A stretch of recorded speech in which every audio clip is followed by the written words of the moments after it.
إلا ما علمتنا إنك أنت العليم الحكيم نستغفر الله ربي من كل ذنب ونتوب إليه اللهم علمنا ما ينفعنا وانفعنا بما علمتنا وزدنا علما اللهم آمین۔ میرے بزرگوں اور بھائیوں، ہم اللہ کی توفیق سے سورہ بقرہ کی آیتوں کا ترجمہ اور کچھ تفسیر سن رہے ہیں۔ اللہ تعالیٰ کہنے اور سننے والوں کو عمل کی توفیق عطا فرمائے۔ اس میں ہم پہنچے تھے آیت نمبر 39 سورہ بقرہ پہلا پارہ، وہاں تک ہم نے ختم کیا تھا، اور اس کے بعد میں پھر آیتیں تھیں، اس کو میں پھر سے اس لیے لیتا ہوں کہ اس کا جو ہے وہ تعلق ہے مکمل آیتوں سے، تو میں پھر سے آیت نمبر 40 پڑھتا ہوں اور اس کے بعد انشاءاللہ 41 میں ہم قدم رکھیں گے۔ اللہ تعالیٰ نے آیت نمبر 40 سورہ بقرہ میں فرمایا، یا بنی اسرائیل، اے اسرائیل کے بیٹو، اذکروا نعمتی اللتی انعمت علیکم، اس نعمت کو یاد کرو جو میں نے تم پر نازل کی، میں نے جو انعام تم پر کیا تھا۔ وَأَوْفُوا بِعَهْدِي، تم نے مجھ سے جو عہد کیا تھا اس کو پورا کرو۔ اوفی بعہدکم، تو میں نے تم سے جو عہد کیا ہے میں اسے پورا کروں گا۔ وَإِيَّايَ فَارْهَبُونَ، اور صرف مجھی سے ڈرو۔ تو یہ ہے وہ آیت۔ پہلے تو ہم اس بات کو لیتے ہیں کہ یہاں پر اللہ نے فرمایا ہے یا بنی اسرائیل، اے اسرائیل کے بیٹو۔ اسرائیل کون ہے؟ یہ تو سب کو معلوم ہے کہ اسرائیل حضرت یعقوب علیہ السلام کا دوسرا نام تھا، اسرائیل، یہ عبرانی لفظ ہے۔ اسی وزن پر آپ سنتے ہیں میکائیل، جبریل، اسرافیل، تو یہ جو نام ہیں جو عبرانی زبان سے عربی میں منتقل ہوئے ہیں، تو خود اس پر بھی ایک بڑی لمبی بحث ہے۔ جو لوگ اسلام کو برا بتانا چاہتے ہیں، غلط بتانا چاہتے ہیں، جن کو عربی میں اردو میں مستشرقین کہتے ہیں اور ہم اسے انگلش میں اورینٹلسٹ کہتے ہیں، جنہوں نے ہندوستان کے علماء، دنیا بھر کے مسلم علماء کی طرح قرآن کو، حدیث کو پڑھا ہے، اور جیسے میں آپ سے کچھ باتیں عرض کر رہا ہوں اور آپ حضرات سوچتے ہیں کہ میں عالم ہوں تو مجھے بولنا چاہیے، تو اسی طرح انہوں نے عالمیت کی ڈگری لی ہے اور فضیلت کی ڈگری لی ہے اسلامی علوم میں، مگر ان کی نیت دوسری ہے۔ وہ یہ سب پڑھ کر یہ بتانا چاہتے ہیں دنیا والوں کو کہ اسلام غلط مذہب ہے، اللہ ان کو ہدایت دے۔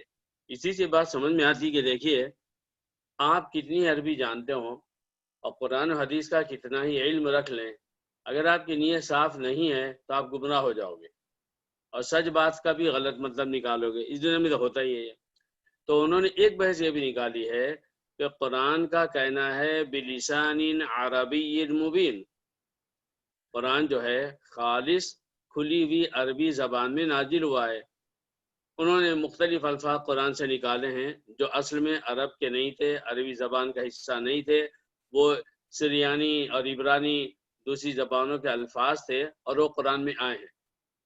تو ان 2 4 8 10 الفاظ کو لے کر انہوں نے ایک بحث کھڑی کی کہ عجمی زبان کے یہ الفاظ قرآن میں آئے ہیں تو قرآن خالص عربی کب رہا؟ اس کا مطلب ہے قرآن کا دعویٰ جھوٹا ہے۔ قرآن کہہ رہا ہے کہ میں عربی زبان میں آیا ہوں اور اس کے اندر دوسری زبان کے الفاظ بھی ہیں۔ اس پر ہمارے مختلف علماء نے جو ہے جوابات دیے ہیں۔ عرب علماء نے زیادہ دیا ہے اور اس نقطے کو زیادہ صاف کیا ہے۔ ان میں سرفہرست ڈاکٹر احمد امین مصر کے تھے، بہت ہی بڑے تھے، اور میں ڈاکٹر احمد امین کے عاشقوں میں سے ہوں۔ ان کی زبان اتنی صاف ستھری اور معلومات سے اتنی بھری کہ میں آپ کو بتا نہیں سکتا۔ انہوں نے اسلام پر پورا ایک انسائکلوپیڈیا تیار کیا ہے اور اس کے نام بھی بڑے مزیدار رکھے ہیں۔ انہوں نے اس کا سلسلہ ہے تقریباً 6 والیوم میں ہے اور صفحات میں سمجھتا ہوں کہ 6000 سے زیادہ ہیں۔ تو اس میں انہوں نے جب سلسلہ شروع کیا تو نبی صلی اللہ علیہ وسلم اور خلفائے راشدین وغیرہ کے دور پر انہوں نے جو معلومات جمع کی اس کا نام رکھا فجر الاسلام۔ فجر الاسلام، دیکھیں نام کتنا پیارا ہے۔ پھر بعد کے حالات لکھے تو ان سلسلوں کا نام رکھا ضحی الاسلام، ضحیٰ چاشت کا وقت۔ اس کے بعد عصر الاسلام بھی ہے۔ بہرحال تو اس میں انہوں نے بات صاف کی کہ پہلی بات یہ ہے کہ قرآن میں اگر اسرائیل یا میکائیل یا جو ایل کے لفظ پر ہیں یا اس طرح کے کچھ الفاظ ہیں، اگر وہ قرآن میں آئے ہیں تو ایسا نہیں ہوا کہ وہ عربی زبان میں داخل نہیں ہوئے تھے اور اچانک قرآن میں آ گئے، تب تو آپ کی بات کسی قدر صحیح ہو سکتی ہے کہ قرآن میں تو اجمی لفظ آ گیا، لیکن قرآن کے نازل ہونے سے کئی سال پہلے عربی زبان میں یہ لفظ جو ہے وہ گھل گئے تھے، مل گئے تھے، ان کا استعمال ہو چکا تھا۔ کسی بھی عرب کے سامنے لفظ جبریل بولا جائے یا اسرائیل بولا جائے تو وہ چونکتا نہیں تھا، ارے یہ کون سا لفظ ہے، یہ تم کیا بول رہے ہو، یہ اس کا میننگ کیا ہوتے ہیں، کوئی نہیں پوچھتا تھا۔ اور انٹرنیشنلی جب سے دنیا بنی ہے اس میں انٹرنیشنلی جتنے زبان کے ماہر ہیں ان سب کا اس پر اتفاق ہے کہ ایک زبان کا لفظ دوسری زبان میں اگر گھل مل جائے، اس زبان کا جز بن جائے، تو اب وہ صرف اس زبان کا لفظ نہیں رہا جہاں سے وہ آیا تھا، بلکہ جس زبان میں وہ داخل ہو گیا اب گویا کہ وہ اسی زبان کا حصہ ہے۔ اور اس طرح سے اگر آپ انگریزی کی بات کریں تو انگریزی میں تو عربی زبان کے بے حساب الفاظ داخل ہیں، بے حساب الفاظ، وہ اس وقت بحث کا موقع نہیں ہے۔ تو بہرحال یا بنی اسرائیل جب قرآن نے کہا اے اسرائیل کے بیٹو، اور اس سے مراد ہے حضرت یعقوب علیہ السلام، تو یہ کوئی ایسی بات نہیں ہوئی ہے کہ آپ یہ کہیں کہ یہ جو ہے قرآن میں عجمی لفظ آ گیا۔ اب یہ بھی ایک عربی لفظ ہے، جیسے اگر آپ نے اردو میں کہا اسٹیشن، مجھے اسٹیشن جانا ہے، اور کوئی انگریز آپ سے بولے کہ بھائی تم تو اردو بولنا چاہتے ہو پھر اسٹیشن کیوں بول رہے ہو، ہم جواب دیں گے یہ لفظ جو ہے زمانے سے ہمارے باپ دادا کے ذریعے استعمال ہو رہا ہے، ابھی اگر تمہارا لفظ ہے تو ہمارا بھی ہے، اور اس پر جو ہے کوئی جھگڑا نہیں ہوتا ہے۔ تو بہرحال یہ ایک بات ہے کہ یا بنی اسرائیل اس سے مراد جو ہے وہ حضرت یعقوب علیہ السلام ہیں، اور جو ان کے بیٹے کہا گیا وہ یہودیوں سے مخاطب ہے۔ یہ میرے بھائیوں، یہ جو آپ لفظ سن رہے ہو یا بنی اسرائیل، یہاں سے لے کے آپ سمجھیے کہ پہلا پارہ پورا ختم ہوتا ہے، یعنی پورا پون پارہ یہودیوں کے بارے میں معلومات پر مشتمل ہے، یہودیوں نے کیا کیا، کیسے کیا، کیا ہوا، ان سب باتوں کا ذکر ہے مختصر انداز میں قرآن کے بلیغانہ انداز میں، اور اس کی ابتدا ہو رہی ہے اس آیت سے خاص طور پر، یا بنی اسرائیل، اے اسرائیل کے بیٹو، یعنی اے یہودیوں۔ اللہ تعالیٰ نے یہودیوں کو کیوں ذکر کیا، سب سے پہلے ان کو یہاں کیوں ذکر کیا؟ اللہ تعالیٰ نے عیسائیوں کا ذکر پہلے کیوں نہیں کیا؟ یہ جو سورہ ہے یہ کہاں نازل ہوئی؟ یہ سورہ مدینہ منورہ میں نازل ہوئی۔ تو مدینہ منورہ میں جب یہ سورہ نازل ہوئی تو اللہ نے یہودیوں کا ذکر سب سے پہلے کیوں کیا؟ یہ ایک سوال ہے، اس کا جواب انشاءاللہ آپ میں سے کوئی مجلس کے اختتام پر دے گا۔ اس بات کا اس بات سے بہت گہرا تعلق ہے۔ تو اللہ تعالیٰ نے یہودیوں سے کہا اے یہودیو اذکروا نعمتی التی انعمت علیکم۔ آپ کو پتہ ہے کہ قرآن مجید میں مختلف جگہوں پر لفظ یہود بھی آیا، لفظ نصارہ بھی آیا، تو یہاں پر اللہ تعالیٰ نے یہ کیوں نہیں فرمایا یا یہود اذکروا نعمتی التی انعمت علیکم، اے یہودیو تم جو ہے میری اس نعمت کو یاد کرو جو میں نے تم پر پوری کی ہے۔ تو یہاں پر یہ سوال ہے کہ اس سے مراد کون سی نعمت ہے، وہ کون سی نعمت ہے کہ جس کا ذکر جو ہے وہ اللہ تعالیٰ فرما رہا ہے؟ تو اس کے جو ہے مختلف جوابات دیے گئے۔ بعد نے کہا اس سے مراد ہے وہ نعمت کہ ان کو جو ہے تورات میں نبی صلی اللہ علیہ وسلم کے آنے کی بشارت دی گئی، اور ان کو بتایا گیا کہ تو ایک نبی آنے والا ہے، اس کی نشانیاں تورات میں ملتی ہیں۔ تو اللہ تعالیٰ اس کو ذکر کر رہا ہے کہ دیکھو میں نے تم کو پہلے ہی سے اشارے دے دیے تھے، اور اب تم اس نعمت کو یاد کرو۔ بعض علماء نے کہا کہ اس سے مراد جو ہے اصل میں وہ سارے عہود ہیں، وعدے ہیں جو حضرت موسیٰ علیہ السلام کے ساتھ یہودیوں نے کیا تھا، اور ان سارے وعدوں کا ایک ہی حاصل ہے، ایک ہی رزلٹ ہے کہ وہ اللہ تعالیٰ کی نافرمانی نہیں کریں گے، اور جب جب اللہ کی بات سنیں گے تو اس میں رانگ آرگیومنٹ نہیں کریں گے، رانگ آرگیومنٹ نہیں کریں گے۔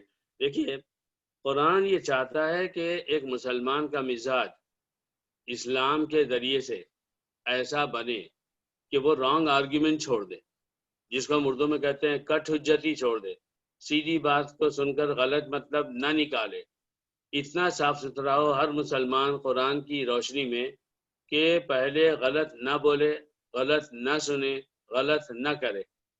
اور اگر انسان ہے کہیں پر شیطان کی وجہ سے وہ پھسل جائے اور جب اس کے سامنے حق بات آ جائے وہ فوراً مان لے۔ ہم میں سارے کا اور کسی کا بھی یہ مزاج جتنا اللہ کے بیان کے مطابق ہوگا ہمارے اندر اتنا ہی اسلام موجود ہے۔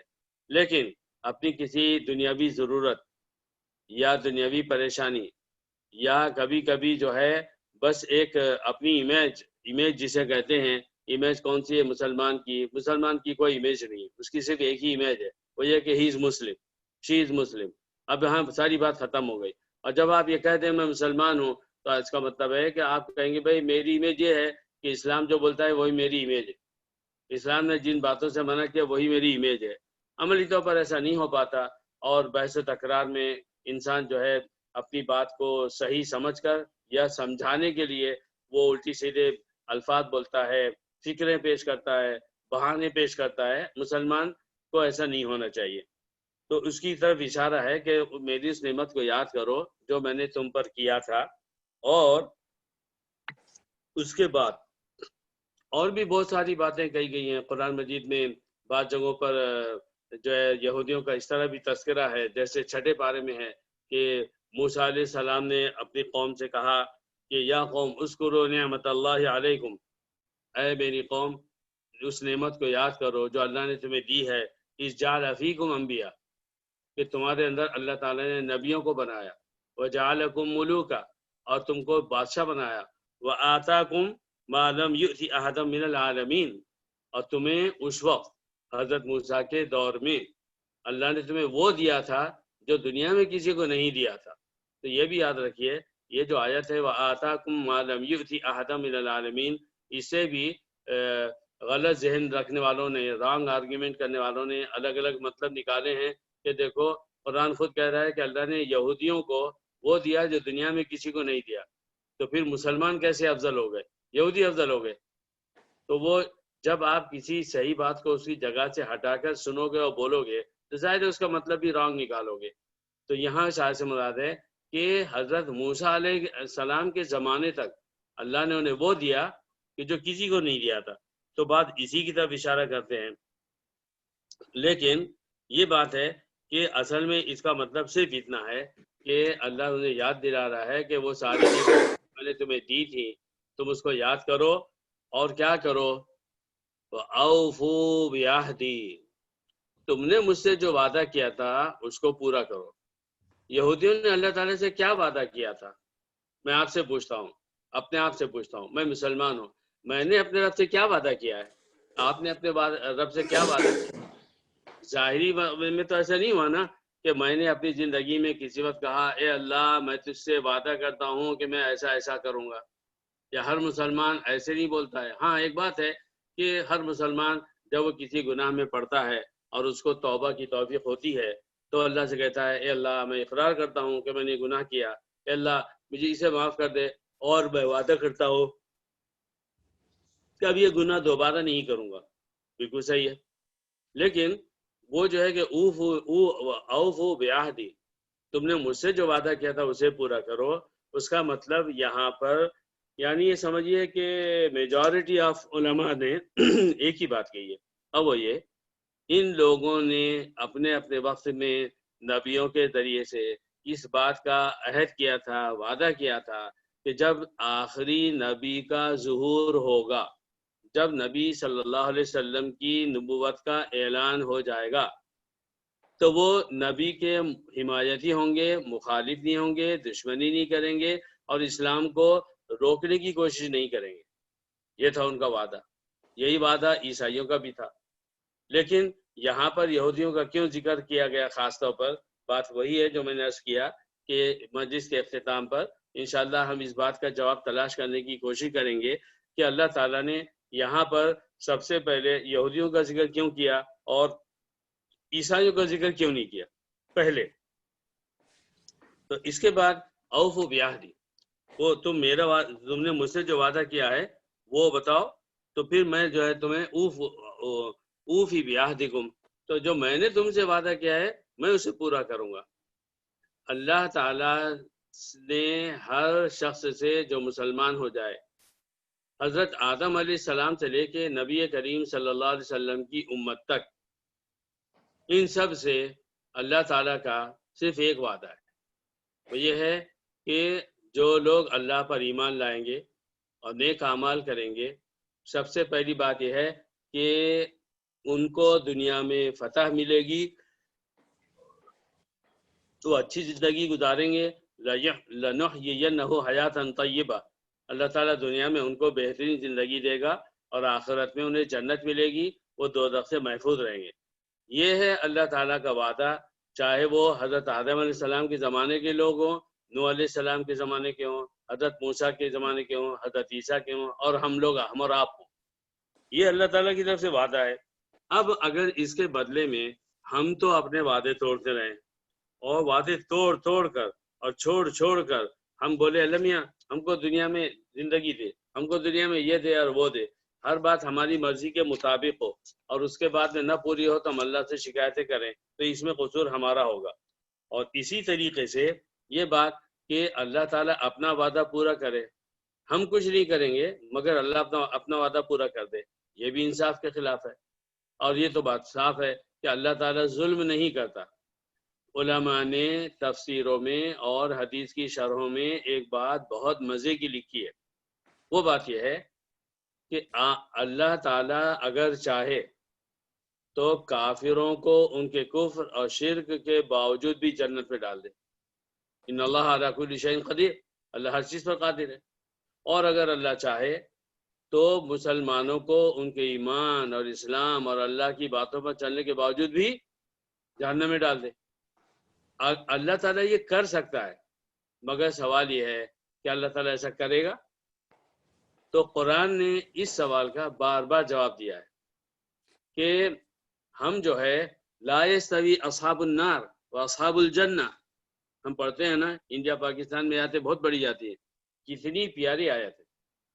جنت میں جانے والے اور دوزخ میں جانے والے برابر نہیں ہوتے ہیں، یہ اللہ نے فرمایا، لا یستوی اصحاب النار و اصحاب الجنہ، اصحاب الجنہ جنت میں جانے والے اور اصحاب النار جہنم میں جانے والے برابر نہیں ہیں۔ صرف اتنا ہی نہیں فرمایا بلکہ اس کے بعد فرمایا اصحاب الجنتی ہم الفائزون، جو لوگ جنت میں جائیں گے نا وہی لوگ کامیاب ہوں گے۔ تو مجھے اور آپ کو یہ بشارت ہے، ہمیں اللہ تعالیٰ ہمیں اپنے رب پر ناز ہے، اس نے انصاف کیا ہے اور وہ کرے گا، اور ایسا نہیں ہوگا کہ کافر اپنی ساری بدماشی کے باوجود جنت میں جائے گا اور مسلمان اپنی ساری قربانی اور اسلام پر چلنے کے باوجود جہنم میں جائے گا۔ تو میرے بھائیوں یہ آیتیں نا یہ مزے لے کر پڑھنے کی ہیں کہ میرے اللہ نے مجھ سے کہہ دیا لا یستوی اصحاب النار اصحاب الجنہ، کیا مزے کی آیت ہے۔ میری سمجھ میں نہیں آتا کہ لوگوں کو کوئی گانا اچھا لگتا ہے بیٹھے بیٹھے گنگنانے لگتے ہیں، مگر شاید علماء بھی بیٹھے بیٹھے قرآن کی کسی آیت کو نہیں گنگناتے، کیونکہ ہمارا کنیکشن لوز ہے۔ ہم کو بے تکے الفاظ میں جس میں محبت اور عاشقی کے الفاظ ہوں وہ دماغ کو اچھے لگتے ہیں، دل کو اچھے لگتے ہیں، زبان پر آ جاتے ہیں، لیکن آپ جیسے جیسے قرآن سے قریب ہوتے جاؤ گے ویسے ویسے آپ کو تنہائی میں قرآن کی آیت یاد آئے گی اور آپ کو مزہ آنے لگے گا۔ الحمدللہ رب العالمین دنیا کا سب سے بہترین نغمہ ہے، سب سے بہترین الفاظ ہیں، اور اس کو جتنا جھوم کر پڑھا جائے، نمازوں سے ہٹ کر پڑھا جائے تو میرے بھائیوں وہ کم ہے۔ اس کے اندر اتنی مٹھاس ہے، اس کے اندر اتنی چاشنی ہے، ایسی محبت ہے، اور حق والے کا حق یاد کرنا ہے کہ انسان جو ہے وہ ہر سانس پہ الحمدللہ رب العالمین بولے تو اس کا دل نہ بھرے۔ ابھی سانس اندر گئی باہر نہ نکلے تو الحمدللہ رب العالمین، اللہ نے سانس باہر نکال دی۔ ابھی سانس باہر تھی اب اندر نہیں جا رہی ہے تو مر جاؤ گے، الحمدللہ رب العالمین، اے اللہ تیرا شکر ہے، یہ سارے جہانوں کا پالنے والا ہے، اور پانی کا ہر قطرہ اور کھانے کا ہر دانہ اور جسم کا اوپر کپڑا اور جس گھر میں رہتے ہو اس گھر کی ہر چیز، آپ سوچیں کبھی ایک کام کیجئے، پلیز ایک کام کیجئے، بیٹھے بیٹھے اپنے گھر میں ایک نظر ڈالیے، چلیے کرسی کو لیجئے، کرسی اپنے گھر میں کرسی ہے اس کو دیکھیے، آپ کے گھر میں کیسی کرسی ہے، وہ کتنی مہنگی ہے، کتنی آرام دہ ہے، کہاں سے لے کے آئے آپ نے ہوا میں جادو کی چھڑی گھمائی تو آ گئی؟ جی نہیں، آپ نے 4 پیسے کمائے، اس سے آپ نے یہ خریدا۔ یہ 4 پیسے کیسے کمائے آپ نے؟ اللہ تعالیٰ نے جو آپ کو، میں آپ کو سمجھانے کے لیے کہہ رہا ہوں کہ آن لیز کرائے پر دیا، آپ کا دماغ، آپ کے ہاتھ پیر، آپ کی طاقت، آپ کی قوت، آپ کا دیکھنا، آپ کا سننا، آپ کا بولنا، یہ کرائے پر دیا کہ بھائی جاؤ لے جاؤ استعمال کرو، اور پھر جب وقت آ جائے گا ہم واپس لے لیں گے۔ اگر یہ اللہ نہ دیتا، آپ 4 پیسے کماتے، کیا کرتے آپ؟ کرسی لاتے، کرسی بھی ایسی لاتے، کروڑوں کروڑوں لمٹ لیس جو ہے، کاؤنٹ لیس لوگ ہیں جن کے گھروں میں ان کے پیدا ہونے سے لے کے ان کے دنیا سے جانے تک ایک کرسی وہ نہیں خرید سکے، ایک کرسی نہیں خرید سکے۔ آپ کو اللہ نے کرسیاں دی ہے، صوفے دیے ہیں، اور عائش کی کون کون سی چیز ہے جو ہمارے گھر میں موجود ہے، ہم نے اللہ کا شکر ادا کیا؟ آپ کرسی پر بیٹھتے ہیں، آپ کے اندر بیٹھنے کی طاقت ہے، بہت سارے لوگ ایسے ہیں وہ کرسی پہ بھی نہیں بیٹھ سکتے، بیمار ہیں، عمر نے کیا کیا ہے، یہ ایک الگ ٹاپک ہے۔ میں یہ کہہ رہا ہوں کہ اللہ تعالیٰ کا وعدہ ہے کہ اللہ تعالیٰ جنت دے گا اگر آپ نیک عمل کریں گے۔ تو اللہ نے یہودیوں سے کہا وَأَوْفُوا بِعَہْدِی، مجھ سے تم نے جو عہد کیا اس کو پورا کرو، اوفی بعہدکم، میں تم سے جو عہد کیا اس کو پورا کروں گا، وَإِيَّايَ فَارْهَبُونِ، اور صرف مجھ ہی سے ڈرو۔ یہ کیوں اللہ تعالیٰ فرما رہا ہے؟ اصل میں جب نبی کریم صلی اللہ علیہ وسلم کی نبوت ثابت ہو گئی اور مکے سے مدینہ آپ صلی اللہ علیہ وسلم منتقل ہو گئے، اور پھر اس کے بعد میں یہ ہوا کہ اسلام کی نعمت مکمل ہوتی چلی گئی، تو کیا ہوا کہ اب یہودی اس بات پر ڈرنے لگے کہ ہماری جو ہر شخص ہم کو بڑا بولتا تھا، ہم بیچ میں آتے تھے، ان عربوں کو اوپر دھونس جماتے تھے، نبی آئے گا۔ یہودیوں کا ایسا گمان تھا کہ آخری نبی بھی انہی کے اندر آئے گا، اور عیسائی بھی یہ سوچ رہے تھے کہ آخری نبی ان کے اندر آئے گا۔ ان دونوں نے کبھی یہ سوچا نہیں تھا کہ یہ آخری نبی ہے، یہ آ جائے گا عربوں میں، اور جب عربوں میں آ گیا تو حسد، جلن، لڑائی، دشمنی، انہوں نے کوئی کسر نہیں چھوڑی۔ تو وہ اس بات پہ ڈرتے تھے کہ اگر ہم بھی مسلمان ہو جائیں گے، پھر ہم بھی ان کے جیسے نیچے ہو جائیں گے، پھر ہمیں کون گھاس ڈالے گا، ہماری بڑائی کون بولے گا؟ تو اللہ نے کہا کہ نہیں، تمہیں لوگوں سے ڈرنے کی ضرورت نہیں ہے، صرف مجھے سے ڈرو۔ اور دیکھیے کہ ایک تو اللہ تعالیٰ نے شروع میں فرمایا اس آیت سے پہلے اوفی بعہدکم، میں اپنا وعدہ پورا کروں گا۔ تو میں نے آپ سے عرض کیا بار بار، قرآن کا کمال یہ ہے کہ اگر وہ اچھی بات کہتا ہے تو اس کے ساتھ ڈرانے والی بات بھی جوڑ دیتا ہے تاکہ بیلنس ہو جائے، اور اگر ڈرانے والی بات ہوتی ہے تو پھر اچھی بات کا بھی ذکر ہو جاتا ہے تاکہ ایسا ڈر نہ ہو جائے کہ آدمی مایوس ہو جائے۔ تو یہ قرآن کا کمال ہے۔ تو اوفی بعہدکم، میں اپنا وعدہ پورا کروں گا، تو اس کے اندر یہ کہ اللہ تعالیٰ لاڑ کرے گا، پیار کرے گا، دنیا دے گا، آخرت دے گا، لیکن وَإِيَّايَ فَارْهَبُونِ، دیکھو مجھے سے ڈرو کہ میرے لاڑ پیار کا غلط استعمال نہ ہو کہ میں تمہارا لاڑ کر رہا ہوں اور تم نافرمانی شروع کر دو جیسے کہ بچے کرتے ہیں۔ اس کے بعد اللہ نے فرمایا وَآمِنُوا بِمَا أَنزَلْتُ مُصَدِّقًا لِمَا مَعَكُمْ، کھل کر پھر اللہ نے فرمایا اور ایمان لاؤ اس پر جو میں نے نازل کیا، بما انزلت، اللہ نے کیا نازل کیا یہودیوں اور عیسائیوں کے بعد؟ اس کا جواب صرف ایک ہے، قرآن نازل کیا۔ مصدقا لما معکم، یہ قرآن کیسا ہے کہ تمہارے پاس تورات میں جو کچھ بھی لکھا ہوا ہے یہ اس کی تصدیق کرتا ہے۔ آپ دیکھیے کہ اگر کسی جگہ ہمارے سامنے ایک بات کہی گئی، ہو سکتا ہے کہ ہمیں اس نئی بات کو سننے سے ڈر لگے، پتہ نہیں یار اب یہ نیا آیا ہے، نیا سپروائزر آیا، معلوم نہیں کیا کرتا، پتہ نہیں کس طبیعت کا ہوگا۔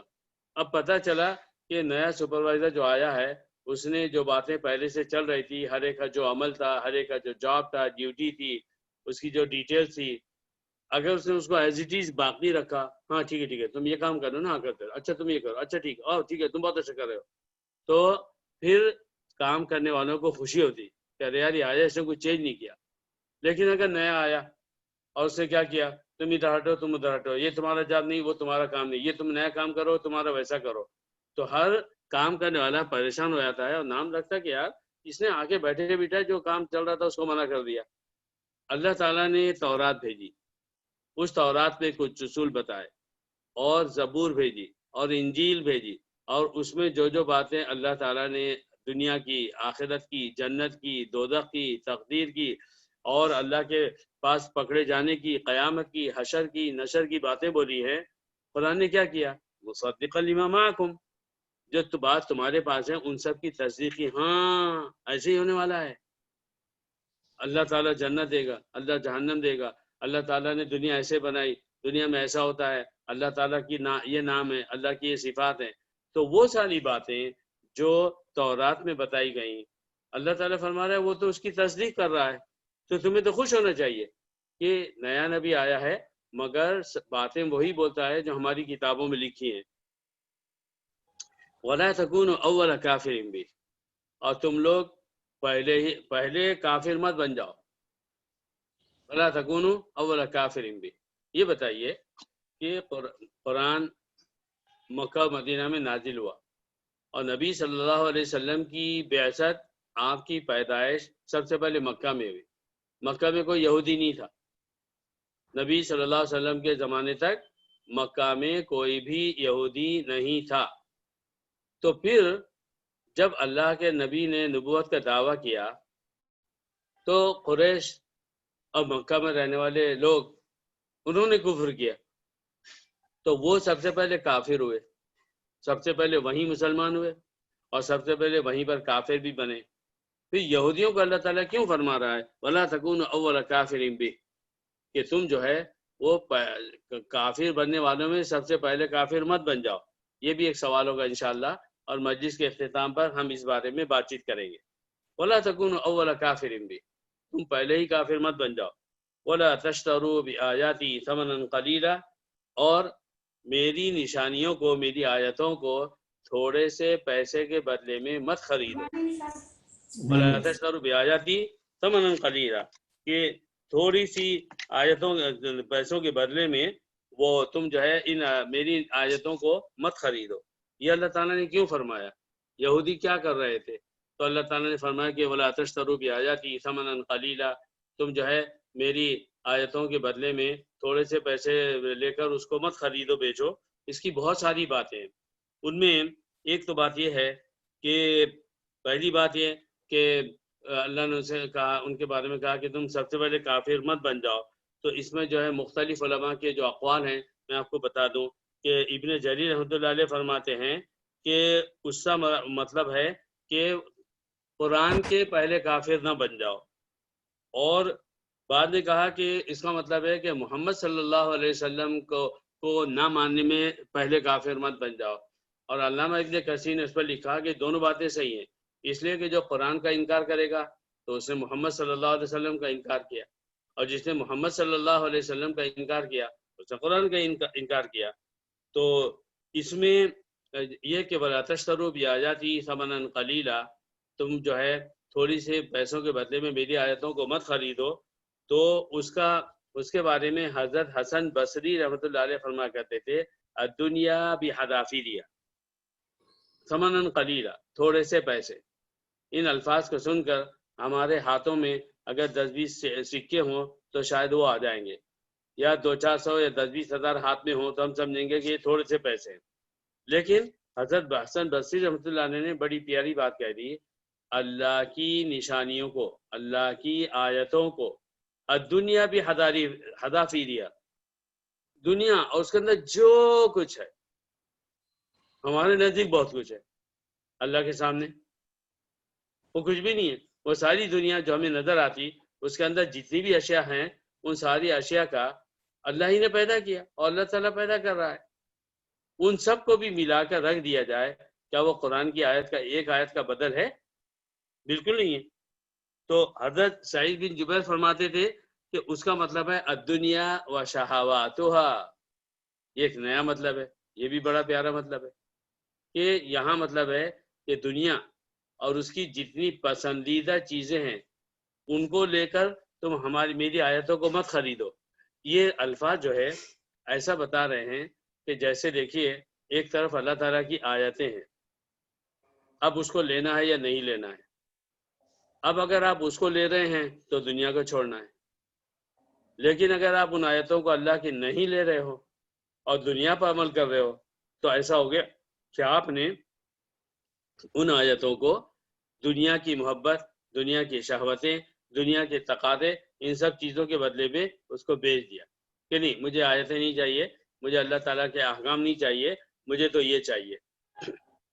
اور یہ بھی اس کا مطلب لیا گیا ہے کہ لا تعفادوا عن البیان والایضاء ونشر العلم، یعنی جب تم میری نشانیوں کو بیان کرو، یہ بات بہت غور سے سننے کی ہے اور بڑے آپ کو کام آئے گی، بڑی اہم بات ہے، یہ ایک نئی تشریح ہے۔ لا تعفادوا عن البیان والشرح والتعلیم، قرآن کے سکھانے، اس کے بیان کرنے، اس کی باتوں کو کھول کھول کر لوگوں کو بتانے کے بدلے میں پیسے مت لو۔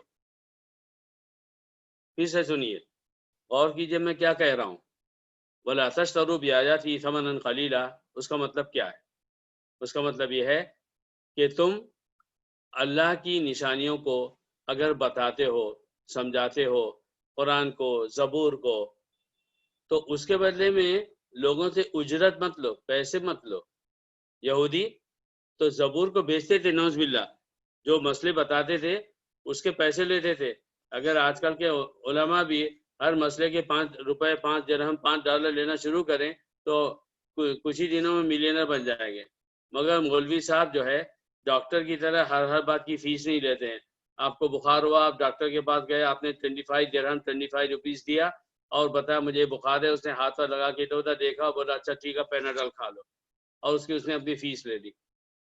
کوئی مولوی دنیا کا آپ اس سے ایک مسئلہ پوچھیں یا 100 پوچھیں، آپ اس سے قرآن کی کوئی بات پوچھیں، وہ وداؤٹ اینی فیس آپ کو بتاتا ہے، وہاں پر احسان نہیں کرتا، تو یہ اللہ ہی کا حکم ہے۔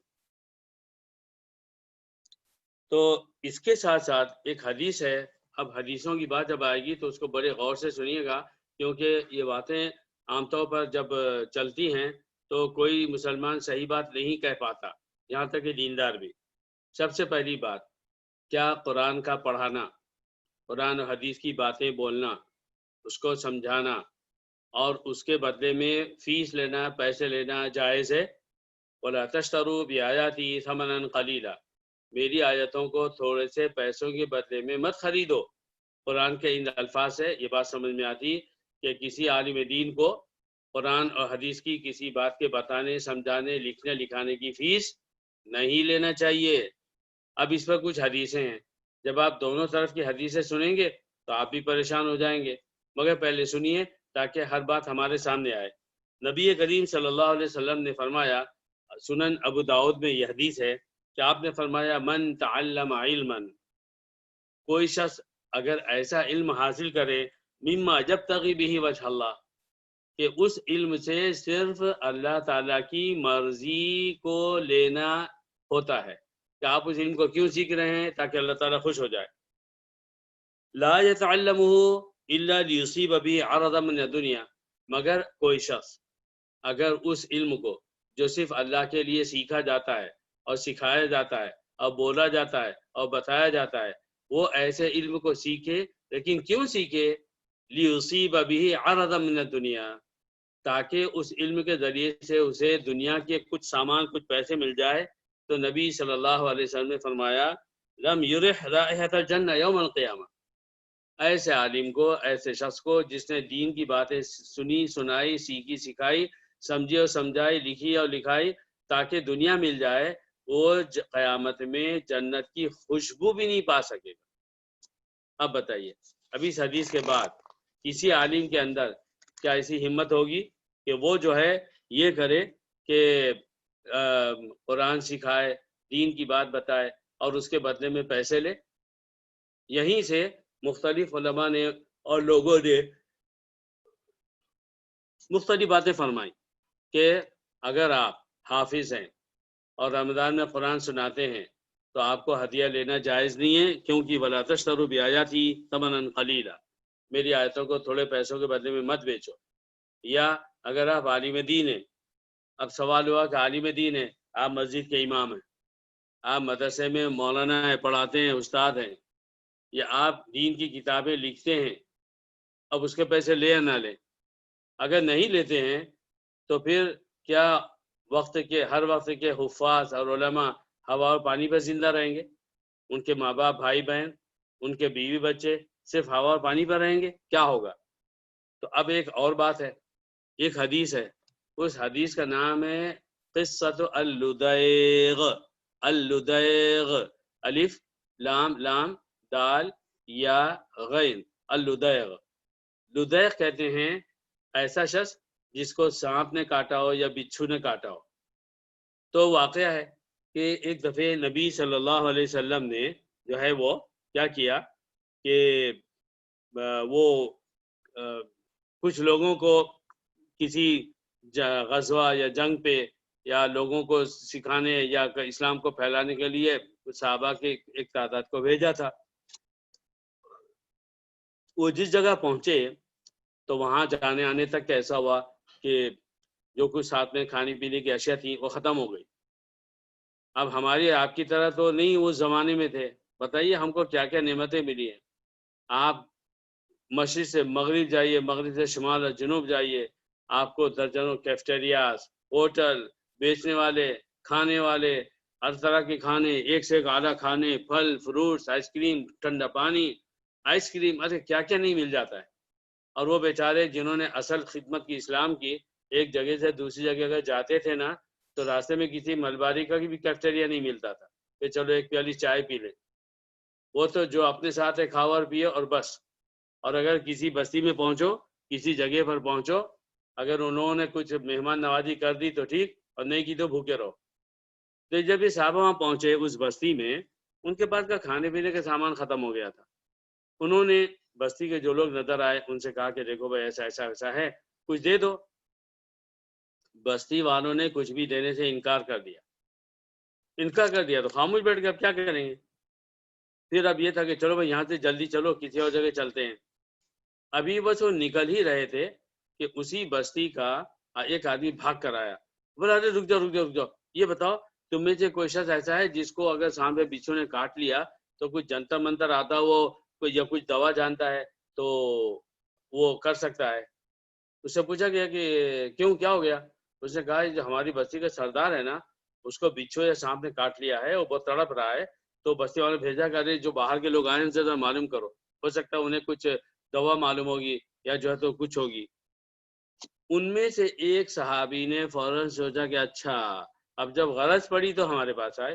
انہوں نے کہا ہاں میرے پاس ایک ایسا علاج ہے جادو کے جیسا اثر ہوگا، لیکن ہم نے تم سے کہا کہ کچھ مدد کرو تو تم نے مدد نہیں کی، اب تم یہ بول رہے ہو، تو پہلے بولو مجھے اتنی بکریاں دو گے؟ اگر وہ آپ کا سردار اچھا ہو گیا، مجھے اتنی بکریاں چاہیے۔ اس نے بولا بالکل بالکل ہم ضرور دے دیں گے۔ میرے بھائیوں، برسبیل تذکرہ کہہ رہا ہوں، ہماری امت کا بھی یہی حال ہے۔ عالم دین صاف ستھری دین کی، حدیث کی، قرآن کی باتیں بتائے نا تو کوئی اسے جلدی سے ایک چائے پیالی بھی نہیں پلاتا اور 5 روپے بھی نہیں دیتا ہے۔ لیکن وہی عالم اگر نہ تسبیح وہ کیا کہتے ہیں آپ کے یہ جو تعویذ وغیرہ دینا شروع کرے تو ماشاءاللہ ویسا عالم جلدی مالدار ہو جاتا۔ میں نے اپنے بچپن سے لے کے اب تک اپنے بعض ساتھیوں کو دیکھا کہ انہوں نے تعویذ کی دنیا میں قدم رکھا اور میرے گلف کنٹریز میں آنے سے پہلے سے ہی وہ ملینر بنے ہوئے، ان کے پاس اتنی جائیداد ہے۔ اب یہ الگ بات ہے کہ دین کو بیچا یا نہیں بیچا وہ جانے، اور اللہ جانے، ظاہر تو نظر آتا کہ وہ غلط راستے پر چل پڑے۔ میں یہ کہہ رہا ہوں کہ ہماری امت بھی ایسی ہو گئی کہ اگر تعویذ کا مولوی مل جائے تو ہزاروں لٹا دے، اور اگر صرف ٹھیک ٹھاک باتیں کرنے والا تبلیغی جماعت کا آدمی مل جائے تو مسجد میں بھی اس کو نہ ٹھہرنے دے۔ اللہ ہدایت دے۔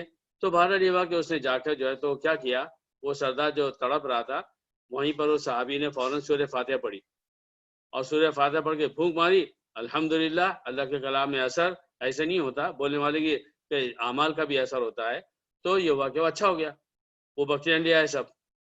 اب جب لے کر آئے تو دوسرے صحابہ نے کہا یار تم نے تو ایک نیا کام کر دیا, ہم تو اس کو اس وقت تک نہیں لیں گے جب تک نبی صلی اللہ علیہ وسلم سے نہیں پوچھیں گے. تو آپ صلی اللہ علیہ وسلم کے پاس آئے اور آپ سے پوچھا, تو انہوں نے کہا کہ اللہ نے کہ نبی نے ان صحابی سے پوچھا وما یدریک ان سورۃ الفاتحہ فیہا اثر, اور جو بھی آپ نے فرمایا ہو کہ تمہیں کیسے سمجھ میں آیا کہ یہ جو ہے سورہ فاتحہ پڑھیں گے اس کے اندر یہ فائدہ ہوگا. انہوں نے کہا اللہ نے میرے دل میں بات ڈالی, بس میں نے ایسے پڑھ دیا کہ اللہ کے کلام میں شفا ہے, لہذا جو ہے ایسا ہو گیا. تو آپ نے فرمایا کہ ٹھیک ہے یہ تمہارے لیے جائز ہے, بلکہ یہ تک فرمایا کہ وَجْعَلُوا لِي فِيهِ سَهْمًا, یہ جو بکریاں تمہارے پاس آئی ہیں تو تمہارے لیے جائز بھی ہیں اور اس میں سے مجھے بھی کچھ حصہ دے دو. یہ ہمارے نبی صلی اللہ علیہ وسلم کی صاف دلی تھی کہ دیکھیے آپ نے خود ہی یہ فرما دیا کہ اس میں سے مجھے بھی کچھ حصہ دے دو. تو اس میں کوئی برائی نہیں ہے, جن سے تعلق ہوتا آدمی انہی سے اس طرح سے کہتا, تو آپ یہ نہیں کہیں گے یہ بھکاری ہے, لالچی ہے. ہم بولے یار حبیب بھائی آج آپ کے یہاں کھانا کھائیں گے, حبیب بھائی نے کہا ٹھیک ہے, یہ لالچ نہیں ہوئی. کیوں ہم حبیب بھائی سے کہتے ہیں, یا حبیب بھائی نے کہا بھائی چلو یار چائے پلاؤ, یار آدم بھائی ایک اچھی سی چائے منگاؤ, چلو چائے منگوا دی. یہ جو ہے بھکاری پنا نہیں ہوا, یہ آپس کے تعلق کی بات ہوتی, جس سے محبت ہوتی ہے اس کے ساتھ میں آدمی ایسی باتیں کرتا ہے, یہ انسانوں کی دنیا میں ہوتا ہے. بہرحال ایک اب یہ حدیث بھی ہے. اب ایک طرف تو یہ بتائیے کہ نبی صلی اللہ علیہ وسلم نے فرمایا کہ اگر کوئی شخص ایسا علم حاصل کرے کہ جو صرف اللہ کو راضی کرنے کے لیے حاصل کیا جاتا ہے, مگر وہ شخص اس کو دنیا کے لیے استعمال کرے تو اس کو قیامت میں وہ جنت کی خوشبو بھی نہیں سونگھ سکے گا. اور اسی جگہ پر یہ فرما دیا کہ ٹھیک ہے وہ جو تم نے پڑھ کر پھونکا تھا اور اس کے بدلے میں تم کو کچھ مل گیا ہے وہ جائز ہے. اس کے ساتھ ساتھ ایک اور حدیث ہے, حضرت عبادہ بن صامت کہتے ہیں کہ اصحاب صفہ کنہیں کہتے تھے. آپ حضرات چونکہ علم رکھتے ہیں ماشاءاللہ, تو یہ بھی ہماری مجلس کا تیسرا سوال ہوگا کہ ہم مجلس کے اختتام پر ہم میں سے کوئی بھائی یہ بتائے گا کہ اصحاب صفہ کون صحابہ کہلاتے تھے. تو اصحاب صفہ میں سے ایسا ہوا کہ ایک شخص نے جو ہے وہ کسی دوسرے شخص کو کیا کیا کہ سورہ ایک قرآن کی کوئی سورہ سکھا دی, قرآن کیسے پڑھا جائے گا اور وہ سورہ میں کیا الفاظ ہیں وہ سکھا دیا. تو اس شخص نے کیا کیا کہ جو ہے دوسرے شخص نے ان کو تحفے میں, ہم کہتے ہیں نا تحفہ ہے, گفٹ ہے, ایک کمان دے دی, تیر کمان وہ دی. صحابہ کیسے تھے, کوئی بات ہوتی تھی سیدھے پہلے نبی کے پاس, اے اللہ کے نبی ایسا ایسا ہوا کیا کریں, پھر آپ جیسا فرماتے تھے ویسے کرتے تھے. مسلمان ایسا کرتے ہیں, انہیں کوئی بھی بات پیش آ رہی ہے, انہوں نے پہلے عالم سے پوچھا اے فلاں صاحب میں کیا کروں, یہ میرے ساتھ ایسا ہو رہا ہے, اس میں اللہ کا حکم کیا ہے. انہوں نے کہا یہ حکم ہے تو عمل کر لیں. کوئی نہیں آتا. تو جب حضور صلی اللہ علیہ وسلم کے پاس آئے اور آپ سے پوچھا, مہربانی کر کے آپ غور سے سنیے کہ ان صحابی کو جن کو قرآن کے سکھانے کے بدلے میں گفٹ میں تحفے میں ایک کمان ملی تھی, جب انہوں نے نبی صلی اللہ علیہ وسلم سے پوچھا کہ یہ کمان میں لوں یا نہ لوں, آپ نے یہ فرمایا ان احببت ان تطوق بقوس من نار فاقبلوا. ان احببت, اگر تم یہ چاہتے ہو, ان تطوق کہ تمہارے گلے میں ایک پھندا ڈالا جائے, بقوس من نار, آگ کی قوس کا, قوس کسے کہتے ہیں, وہ جو کمان ایسے تھوڑی نرم ہوتی ہے تو اسی کو قوس بھی کہتے ہیں, اور گول حصے کو بھی. تو آپ نے فرمایا یہ کمان تم لینا چاہتے ہو, یہ ایسے ہے جیسے تم آگ کی کمان کو لے رہے ہو کہ تم نے قرآن کے سکھانے کے بدلے میں یہ گفٹ لیا ہے, آخرت میں توق ڈالا جائے گا. اگر تم چاہتے ہو کہ ایسا ہو فاقبلوا, تو لے لو. انہوں نے جیسے ہی سنا فترکوا, چھوڑ دیا, نہیں لیا. اب بتائیے, قرآن کی آیت کری ہے لا تشتروا بآیاتی ثمنا قلیلا, تھوڑے سے پیسوں کے بدلے میں اللہ کی نشانیوں کو مت خریدو. ادھر قصہ جو لدیغ ابھی جو میں نے سنایا لدیغ کہ جس میں وہ کافروں کے سردار کو بچھو نے کاٹا اور صحابی نے سورہ پڑھ کے دم کیا اور بدلے میں بکریاں لی، نبی کے پاس آئے اور نبی نے یہ بھی فرمایا کہ وجعلوا لی فیہ سہما، مجھے بھی اس میں سے ایک حصہ دو. تو وہاں سے معلوم ہو رہا ہے کہ جائز ہے. اور ادھر یہ حدیث اتنی خطرناک ہے حضرت عبادہ بن صامت سے، جس کو ابو داؤد میں روایت کیا گیا ہے کہ اگر تم آگ کا توق لینا چاہتے ہو کمان لے لو. تو یہ جو ہے نا، ان سب باتوں کو سامنے رکھ کر علماء نے یہ کہا ہے کہ دیکھو بات ایسی ہے کہ اگر ایسا ہو کہ آپ دین کا کوئی کام کر رہے ہو، قرآن پڑھا رہے ہو، حدیث پڑھا رہے ہو، تفسیر بیان کر رہے ہو، فقہ بتا رہے ہو، مسائل بتا رہے ہو، لکھ رہے ہو، یوٹیوب پر بتاتے ہو، زبان سے بتاتے ہو، آپ کے واٹس ایپ سے بتا رہے ہو، جو بھی ذریعہ اللہ نے جس زمانے میں دیا ہے اس کو وقت کا کوئی بھی چھوٹے سے چھوٹا عالم اور بڑے سے بڑا عالم اس کو استعمال کر رہا ہے، اگر اس علم کے بتانے، پھیلانے، سمجھانے سے پہلے ہی کوئی عالم طے کر لے کہ بھائی میں آپ کو یہ بات بتاؤں گا مگر اس کے اتنے پیسے ہوتے ہیں، تو علماء نے کہا کہ جائز.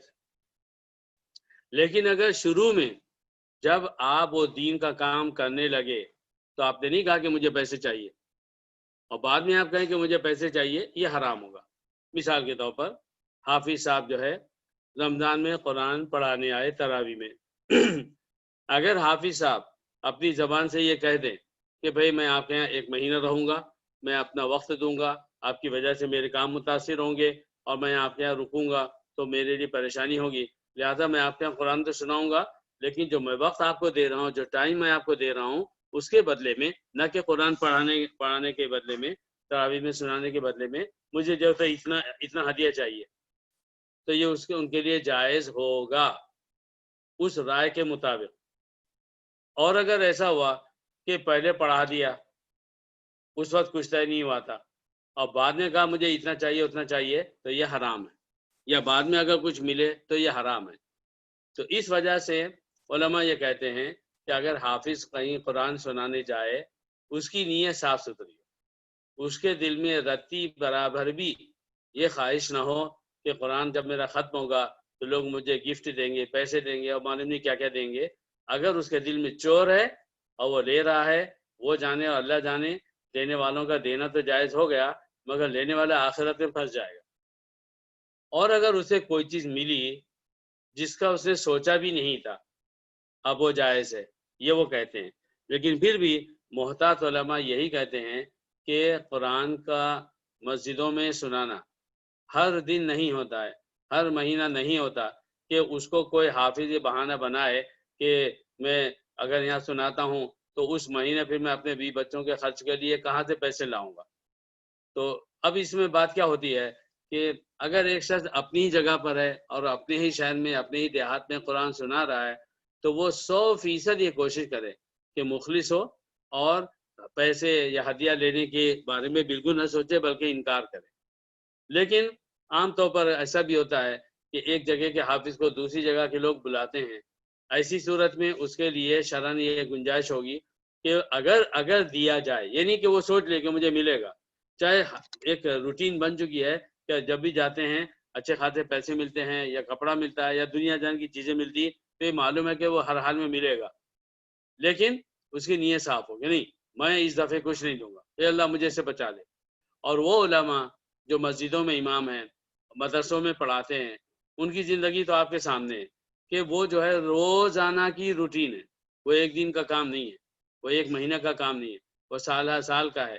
اگر مسجدوں کے اماموں کو تنخواہ نہ ملے تو پھر کون امام بنے گا؟ مؤذن کو تنخواہ نہ دی جائے تو کون مؤذن بنے گا؟ اور پھر اس کے علاوہ جو ہے مدرسوں میں پڑھانے والے علماء کہ جو انتہائی معمولی تنخواہ لے کر بڑی سے بڑی خدمت کر رہے ہیں، مجھ جیسے علماء کو پیدا کر رہے ہیں، تو کیا ان کو یہ کیا جائے کہ بھوکا مارا جائے؟ تو ان سب باتوں کی وجہ سے یہ بات کلیئر ہو جاتی ہے کہ اصل میں دین کا کام صرف اللہ کے لیے ہو. لیکن اگر اللہ اپنی مرضی سے کسی بندے کے دل میں ڈالے اور وہ کسی حافظ عالم کی کوئی خدمت کر لے، وہ بھی ان حالات میں جیسے کہ ہم سن رہے ہیں، تو پھر الحمدللہ اس کو اتنی گنجائش نکل آئے گی. اور وہ علماء جن کو اللہ نے خوشحال بنایا ہے، جن کے اپنے ذرائع ہیں، چاہے وہ چھوٹی سی دکان چلاتے ہوں، چاہے وہ بڑی اچھی سروس کرتے ہوں، یا چاہے کوئی اور ان کی والد کی طرف سے انہیں زمین ملی ہوئی ہے، کھیت ہیں، دکان ہیں، پیسے ہیں، یا والد صاحب یا جو ہے بھائی وغیرہ پورا سپورٹ کرتے ہیں کہ بھائی تم صرف اللہ کا لیے کام کرتے رہو اور تمہارے بھی بچوں کی ٹوٹل ذمہ داری ہم پر ہے، تو پھر انہیں لینے سے بچنا چاہیے۔ یہ ساری باتیں آج کی اس وجہ سے ہوئی کہ اللہ تعالیٰ نے جب یہودیوں سے کہا وَلَا تَشْتَرُوا بِآيَاتِي ثَمَنًا قَلِيلًا، تو تم میری نشانیوں کو تھوڑے سے پیسوں کے بدلے میں مت خریدو، تو اس آیت کا مطلب کیا ہوتا ہے وہ میں نے عرض کیا۔ ہم آج کا درس اس پر ختم کرتے ہیں اور پھر اس بات کی طرف لوٹتے ہیں کہ جو میں نے پہلے سوال آپ سے کیا تھا کہ اللہ تعالیٰ نے مدینے کے یہودیوں سے یہ کہا وَلَا تَكُونُوا أَوَّلَ كَافِرٍ بِهِ، تمہارے سامنے قرآن آ رہا ہے تو تم سب سے پہلے کافر مت بن جاؤ۔ تو سب سے پہلے وہ کیسے ہوئے؟ سب سے پہلے کافر تو مکے کے مشرک ہوئے کہ جن کے سامنے سب سے پہلے قرآن کی، اسلام کی، نبی صلی اللہ علیہ وسلم کی نبوت کی دعوت آئی تھی۔ تو اپنے آپ کو انمیوٹ کر لیں اور پھر اس سوال کا جواب دیجئے۔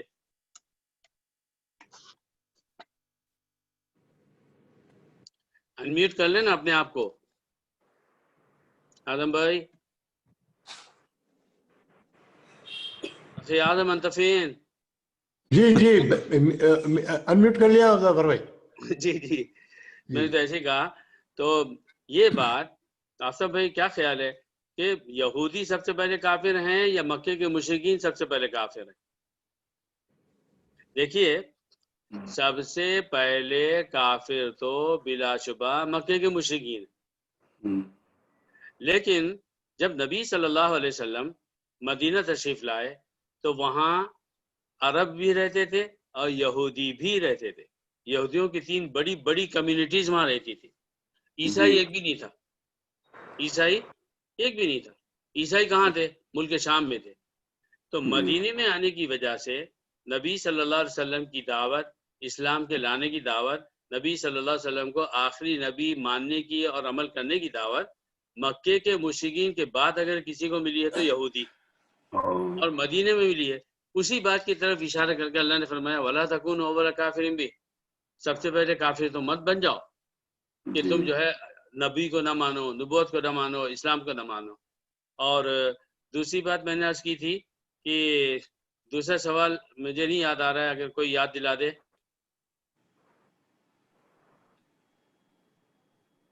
پہلے تذکرہ کیوں کیا گیا ہے یہودیوں کا قرآن کریم میں؟ عیسائیوں کا نہیں کیا گیا ہے، پہلے یہودیوں کا تذکرہ۔ عیسائیوں کا تذکرہ نہیں کیا گیا، پہلے یہودیوں کا تذکرہ قرآن کریم میں پہلے۔ جی ہاں، اللہ جزائے خیر دے آپ کو، ماشاءاللہ ماشاءاللہ۔ کہ یہاں جو ہے میں نے جیسے عرض کیا کہ سورہ بقرہ میں آج جو ہم نے اللہ کی توفیق سے سنا یا بنی اسرائیل، اے اسرائیل کے بیٹو، تو اللہ رب العزت نے جو ہے یہاں پر سب سے پہلے یہودیوں کا ذکر کیا، عیسائیوں کا نہیں ذکر کیا یا دونوں کا ایک ساتھ نہیں کیا۔ اس کی بھی یہی وجہ ہے کہ چونکہ مدینے میں عربوں کے ساتھ ساتھ یہودی رہتے تھے، اسی لیے سب سے پہلے ان کا تذکرہ شروع ہوا ہے اور پھر تفصیل سے اللہ نے ذکر کیا۔ یہیں پر یہ بات بھی میں نے پوچھی تھی کہ اسرائیل کے بیٹو، اللہ تعالیٰ نے اے یہودیوں کیوں نہیں کہا؟ اس لیے کہ دوسری جگہوں پر تو اللہ نے ڈائریکٹلی یہود اور نصارہ کے الفاظ استعمال فرمائے، یہاں پر فرمایا اے اسرائیل کے بیٹو۔ یہاں ایک نبی کا ذکر کیا، حضرت یعقوب علیہ السلام کا ذکر کیا۔ کیوں؟ کیونکہ بات یہی چل رہی ہے۔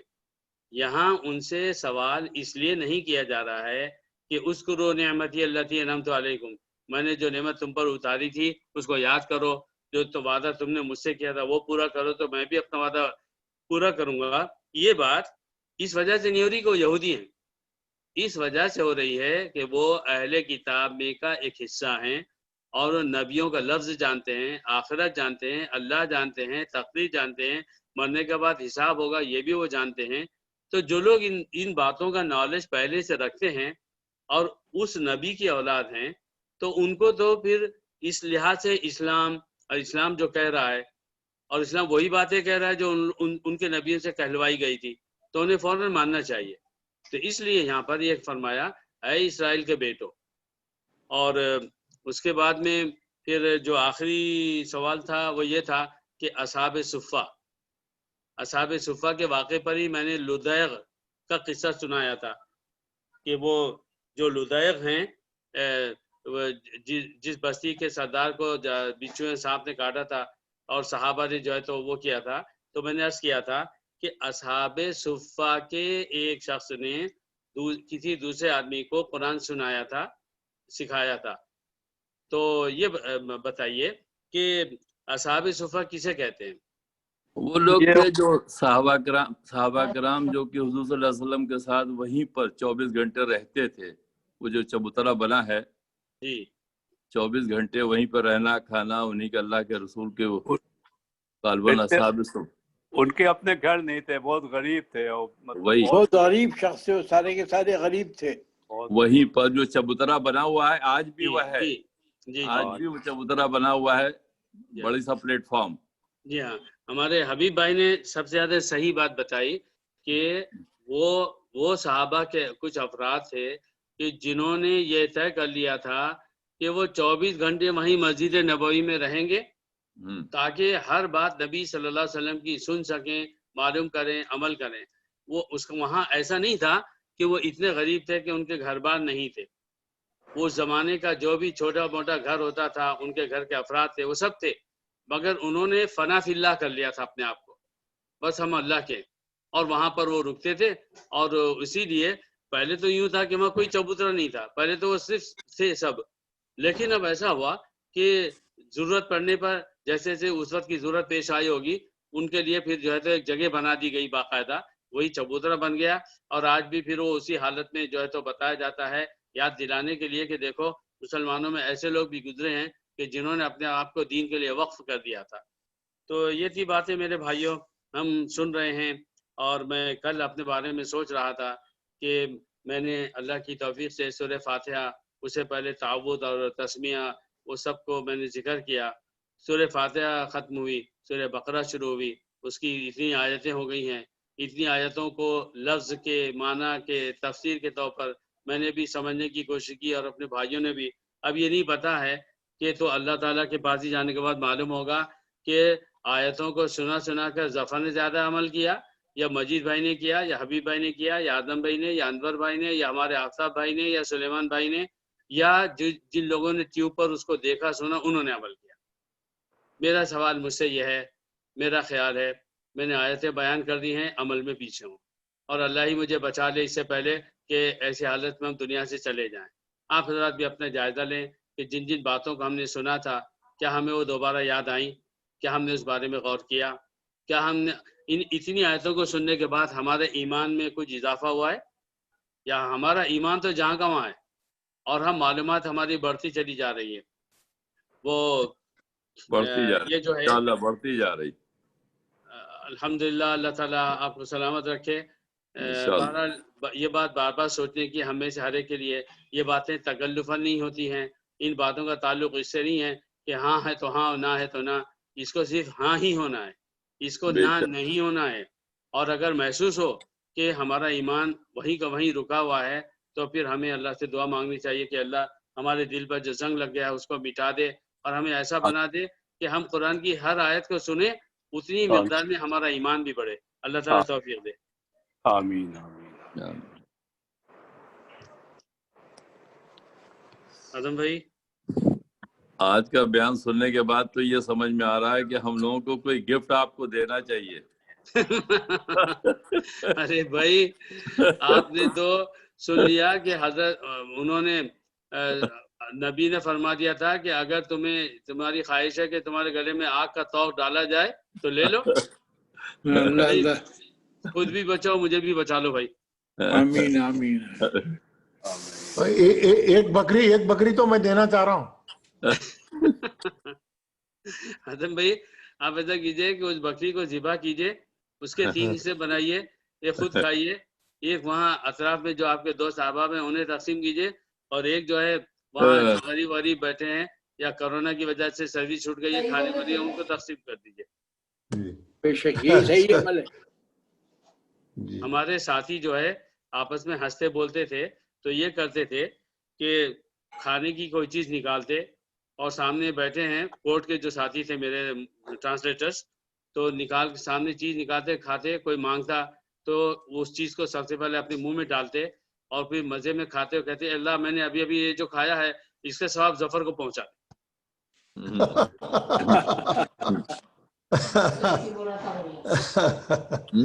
مدد کی بات ہے۔ اللہ تعالیٰ سلامت رکھے۔ الحمدللہ آپ سب حضرات جو ہے جتنی تعریف کریں آپ لوگوں کی کم ہے۔ آپ لوگوں کا احسان ہے کہ مجھے کچھ خدمت کرنے کا موقع دے رہے ہیں، خصوصاً ہمارے آدم بھائی کا، ورنہ کیا ہے غفر بھائی جو ہے ہم آپ سے جو ہے مستفید ہو رہے ہیں، یہ بڑی خوشی کی بات ہے، اور آپ کچھ سیکھ رہے ہیں اس عمر میں جو ہے آپ لوگوں نے تفصیل سے۔ غالب کا شعر سنا ہوگا، غالب نے کہا ہے عشق نے غالب نکما کر دیا، عشق نے غالب نکما کر دیا ورنہ ہم بھی آدمی تھے کام کے۔ اس شعر کو مسلمان بنایا آپ کے ایک بہت بڑے عالم تھے مولانا احمد پرتاپ گڑھی، مولانا احمد صاحب پرتاپ گڑھ کے بڑے اللہ والے تھے، تو انہوں نے اس شعر کو مسلمان بنایا۔ کیسے بنایا؟ دیکھیے انہوں نے کیا کہا، انہوں نے کہا عشق نے احمد مجلا کر دیا، یعنی روشن کر دیا۔ اب یہاں اس عشق سے کیا مراد ہے؟ اللہ سے عشق، والذین آمنوا اشد حبا للہ، احمد جو ایمان مجلا لاتے کر ہیں ان کی محبت سب سے زیادہ اللہ سے ہوتی ہے۔ عشق نے احمد، اس نے کہا عشق نے غالب، انہوں نے کہا عشق نے احمد مجلا کر دیا، اس اللہ سے عشق نے ہمیں جو ہے بڑا روشن کر دیا، ورنہ ہم بھی آدمی تھے نام کے۔ غالب نے کہا ورنہ ہم بھی آدمی تھے کام کے، انہوں نے کہا ورنہ ہم بھی آدمی تھے نام کے۔ نام کے۔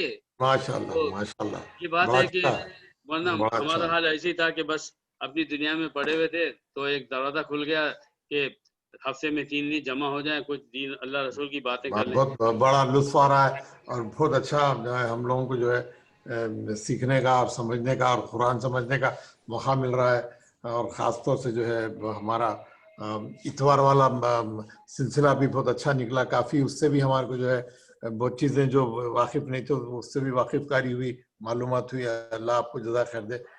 تو انشاءاللہ آنے والے اب اتوار کا جو ہمارا اب جمعہ آئیں گا پہلے ویسے، تو اس اتوار کو ہم لوگ جو ہے حدیث کا ڈائریکٹ انشاءاللہ حدیث شروع کریں گے درس انشاءاللہ۔ حدیث نبی صلی اللہ علیہ وسلم کی کوئی حدیث لیتے ہیں جی وقتاً فوقتاً، اور پھر یہ کریں۔ میں کوشش کروں گا کہ حدیث کے جو ٹاپکس ہیں الگ الگ وہ بدلتے رہیں، کبھی نماز ہو تو کبھی روزہ، کبھی حج، کبھی کچھ، اور کبھی زندگی سے متعلق مسائل، کبھی کسی جنت دوزخ وغیرہ کی کوئی حدیث، تو مختلف طرح کی حدیث اگر ہمارے ایسا سامنے۔ کریں یہ ریاض الصالحین سے جی ہاں شروع کریں، کوئی بھی لے کر کے ریاض الصالحین نمبر 1 سے شروع کریں، جی بیان کر زیادہ اچھا رہے گا۔ ایک